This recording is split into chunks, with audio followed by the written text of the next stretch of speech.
What is going on? Yeah. What is going on, everybody? And welcome back to the KellyCast. We hope you enjoyed our skit from last week. It was very fun to film. Mike, your thoughts? That was extra fun to film, especially Kevin actually got to beat up on me for once instead of me picking on him, right? Well, he can't come up with material on his own, so I had to give him something, you know? Yeah. We thank you, Kevin, for coming on the channel. But that's not where our thanks end today, Mike. The set looks a little different. You got some clown noses on these microphones. There's some logos everywhere. Can you tell me a little bit about them?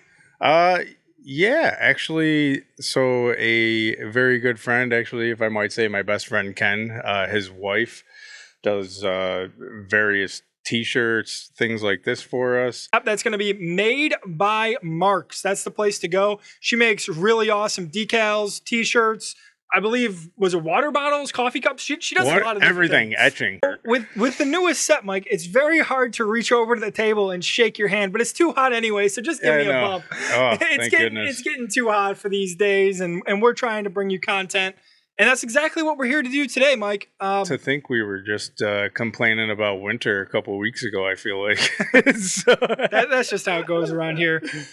Over the past week or so, I would say the Buffalo Bills have been the most talked about team in the NFL.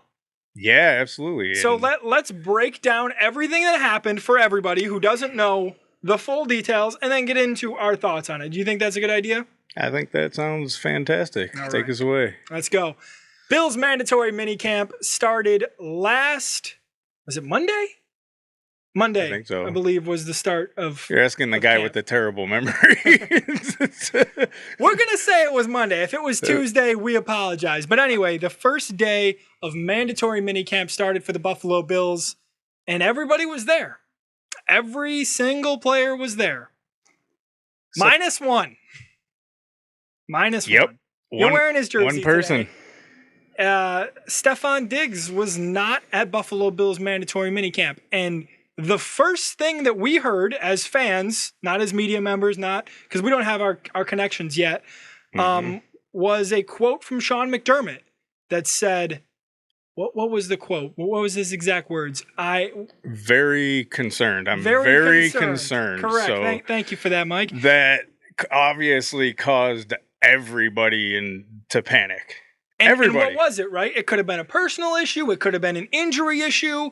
There could have been things that were beyond football because that was said too, right? Yep. By Josh. Von Miller came out and said it wasn't as big of a deal as people were making it. Right. And Josh came out and said, hey, this doesn't have to do with football. So that's what we were thinking, right? Right. Until the next day. Exactly. When all of a sudden... But you can't go to the next day yet. There was more news that happened on that first day. That's true. A couple hours after the quote from Sean McDermott, Stefon Diggs' agent came out and stated that Diggs was in Buffalo. So it was Tuesday because Diggs was in Buffalo on Monday. He was there Tuesday at the start of the day. And before the actual camp started, Stefon Diggs left. So now we're all confused. Now we're worried. Now we're concerned, right? Right. And then the next day comes, you mentioned Tuesday, and McDermott is asked about it because Diggs is there. There's no problem. We see Diggs. We see him on the videos. We see him on the team's social medias. Yep. And he was asked about it, right? And his response was why he used the words very concerned was that he's always concerned when somebody misses practice or somebody misses anything for that kind of reason. And he's really good with his words, you know, and we've seen that from McDermott over the last 6 years. Right. I was just going to say, I don't know if it's technically an original thought or if I heard it on the radio or what, but like McDermott has sidestepped other things very well. That were way more serious. He's good at it. So and for him to say very concerned and be frank like that, that is cause for a casual Bills fan. And then on Tuesday he comes out and says it was an excused absence for Stefon Diggs and he wasn't going to go any further than that. And that's where the speculation begins. That's where it starts. So I think. But you know what? I think I can respect that though, because that's an example of protecting a player. A player like Diggs with a big personality, with a Hollywood type personality, and that's good leadership in my opinion. I can respect it too for multiple reasons. One is that, and two is you're keeping the team first. The team and the coaches are the only one who needs to know what's going on. We do not. Right. At the end of the day, if Stefon Diggs shows up week 1 and performs, that's what we care about. And that's what they care about, right? Obviously, they have relationships outside of the game. But this is where the speculation starts, Mike. And I think it's pretty easy to kind of figure out what was going on. Because from my eye, at least, the Bills let go of their wide receivers coach, who Diggs was close with. Yeah, he wasn't happy about that. The last time we saw Diggs on the field was obviously the moment of him talking to Josh. He was frustrated then. To be honest, I thought he was to the media. I thought he was going to be over it. Had to get brought back in by whoever, I can't remember. Yep, into the locker room. Yep. I didn't know that this was going to bleed into camp, but obviously it did. Diggs felt some kind of way. I believe, he wanted to talk to the coaches. He wanted to make sure he was a part of the plan. Yep. Last year down the stretch, yes, the Bills won 13 games last season. Did it seem like they won 13 games? Nah. They did not. They did not win these games decidingly. Right, yeah, it was kind of a lull. It was kind of a lull feeling that last year, I would say. They were close games. There were games where they shouldn't have won. The game against Detroit on Thanksgiving, right? A lot of frustration. It kind of almost felt like the old days. In a way. Only difference was we eked out the win rather than on the other side. Exactly, but I think Diggs was upset with his usage. I think he was upset with not being treated like a number one wide receiver, whether that's Dorsey, whether that's McDermott, whether that's Allen. It's a combination of all three, in my opinion. Agree. So, agree.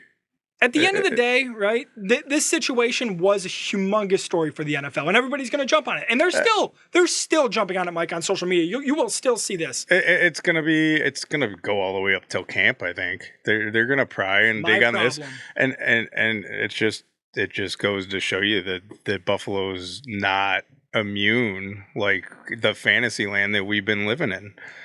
My problem with this is it shouldn't go on because Sean McDermott came out and talked about it. He said the issue was resolved. You think we all should just let it go and leave it and not leave it a hot talking point? He said that everything's resolved.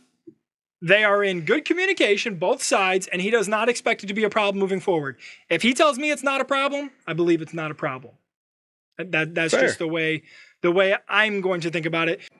I kind of want to go on to other players across the league who are holding out because everybody wants to talk about Diggs, right? He didn't show up to mandatory minicamp day 1. He was there day 2. The Bills canceled day 3. That doesn't count. Which proves your point that issue resolved. Well, let's not make me the king of everything just yet, okay? Okay? I don't want to be setting myself up for you to catch me later down the line. I don't want that. I don't need that smoke.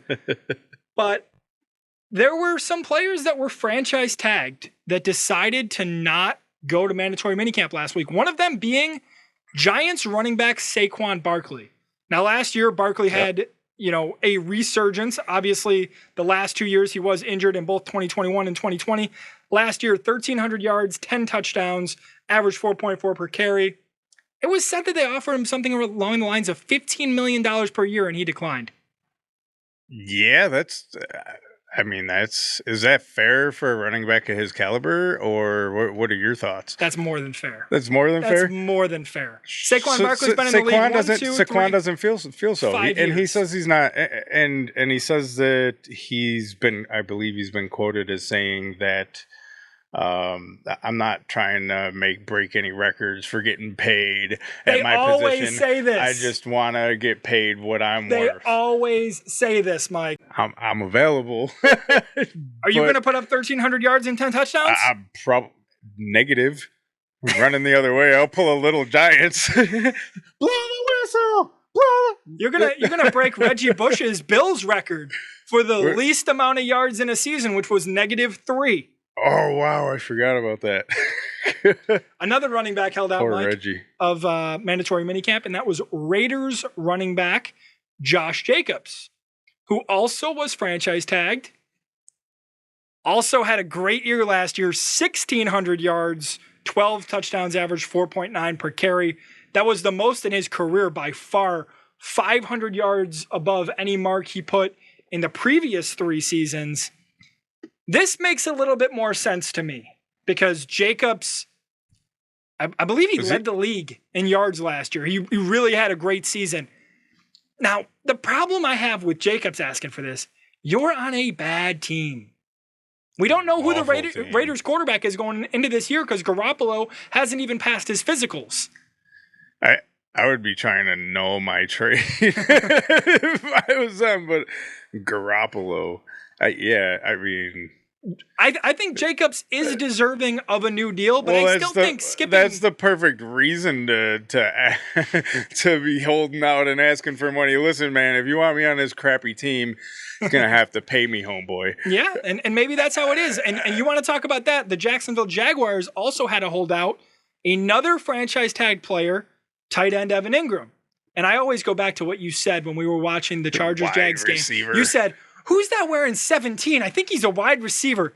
No, Mike, that is a tight end. Evan Ingram had a rough start to his career with the New York Giants. Everybody really expected him to transfer over to the NFL very well, and it didn't quite happen with the Giants. But last year in Jacksonville, he put up a respectable 766 yards on 98 targets, 73 receptions, and 4 touchdowns. Not the most touchdowns in his career, the most yards, and he really seemed to work out in that offense, right, for Trevor Lawrence. Right.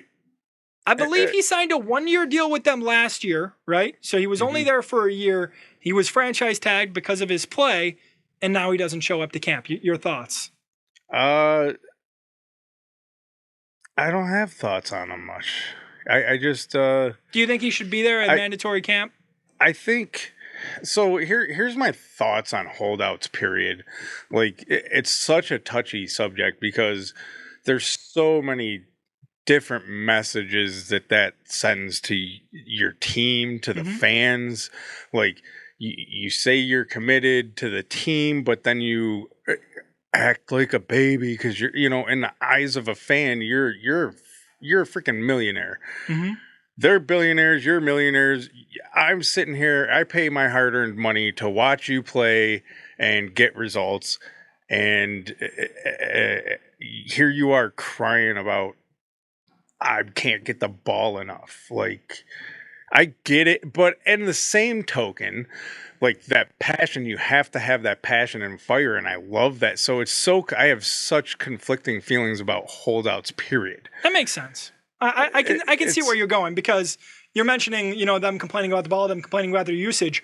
When you're that good of a player, when you're a Stephon Diggs, when you're a Mike Evans, when you're having an argument with your quarterback, I think it makes sense because you need the ball. You need the ball in your hands to be able to do something for this offense. So I like where you were going with that. And it makes sense. Holdouts have always been weird. And if you're a team player and we know you're that good, so does the other team. So they're going to defend you. They're going to double up on you. They're going to try everything to keep the ball out of your hands, right? That's their job. 100%. So if you're a team player, be my decoy. Let the other guy get good. Let your teammates get better. Let the guy who dropped how many passes and had a terrible year? I'm sorry, Mr. Davis. I love you. You're fantastic. You think and other fans alike think Gabe Davis had a bad year last year. Can I read you his stats for you? Thank you. You're telling me he had a bad year. I hope I put that in quotes because that wasn't serious. Okay, because last year Gabe Davis put up a respectable 836 yards. Decent, absolutely. And we got 7 touchdowns to go along with it. He's always been a touchdown machine. But I like where you're going with that. And now you even have to share the ball even more because the Bills drafted an offensive weapon, not a tight end, Dalton Kincaid, in the first round, who has been talked about by Von Miller at training camp last week as being a real threat. But I do have some more holdouts that we have to go over. Yeah. Kansas City Chiefs have a holdout, which I think is great. Please don't re-sign with Kansas City. Chris Jones, defensive Everybody on Kansas City holdout strike next week in case you guys didn't get the official message from the NFL that I'm sending. Last year, Chris Jones, 15 and a half sacks, 44 combined tackles, 17 tackles for loss. Absolutely insane. I think he wants a new contract. I'm almost sure of it. He's been in Kansas City since 2016. Mm-hmm. Does he deserve to be one of the highest paid players? Probably. But guess what? You're on the Kansas City Chiefs. I think you need to realize the situation that you have been put in to be on a team with Patrick Mahomes, with Travis Kelce. You've now won 2 Super Bowls. Guess what? The money should not matter to you. Not at this point, not at all. And obviously he knows they have the second lowest cap space. What are you going to get paid, sir? And going back to your point about having mixed feelings on like holding out and money and stuff like that. Sure. I think the only player who should have ever held out is Antonio Cromartie, because he has 14 kids with 9 different baby mamas and he has to pay a load of child support. My baby mama said I got to sit on the bench, coach. I'm sorry. That might not be the correct number, but I will throw it up on the screen so people can see that. Another defensive end holding out is Danielle Hunter. Not Danielle. I used to call him Danielle Hunter, but that's not his name. Danielle Hunter of the Vikings, who last year had 10.5 sacks, 65 combined tackles. He's been talked about as being like a trade piece for a long time now in Minnesota because he's getting up there in age, played in the NFL. Since 2015, I don't know if he wants to stay in Minnesota or because some of these guys hold out to get in a better situation. You know, they hold out because they're like, hey, it's not working here and I don't want to be here, right? We've seen that. And who the hell knows what's going on with the Vikings with the strange things that they're doing. Like removing Dalvin Cook. Like if they didn't want to pay Dalvin Cook, a potential top 5 running back in the NFL, what makes you think they want to pay you? Right. Exactly. So I don't know, another dud of a holdout. Plus, how effective are holdouts really in this day and age? I don't know. I almost tell you. I believe I read a statistic somewhere, and I can't remember what they are, but basically everybody in the last, I think, 5 years who has ever been a holdout, they're there at training camp. They've lost their bargaining chip. So really, this is just, I feel like something to talk about, and maybe more emphasis on you're being a big baby. This is just a big show. So if that statistic's true, yeah. Well, nevertheless, there's still some more holdouts to get to, Mike. 1,000%. New England Patriots defensive end Lawrence Guy, who's been in the NFL for now 10 years, which is insane to me. Last year, he had a whopping 2 sacks and 46 tackles. 2 sacks. The year before, 1.5. The year before, 2.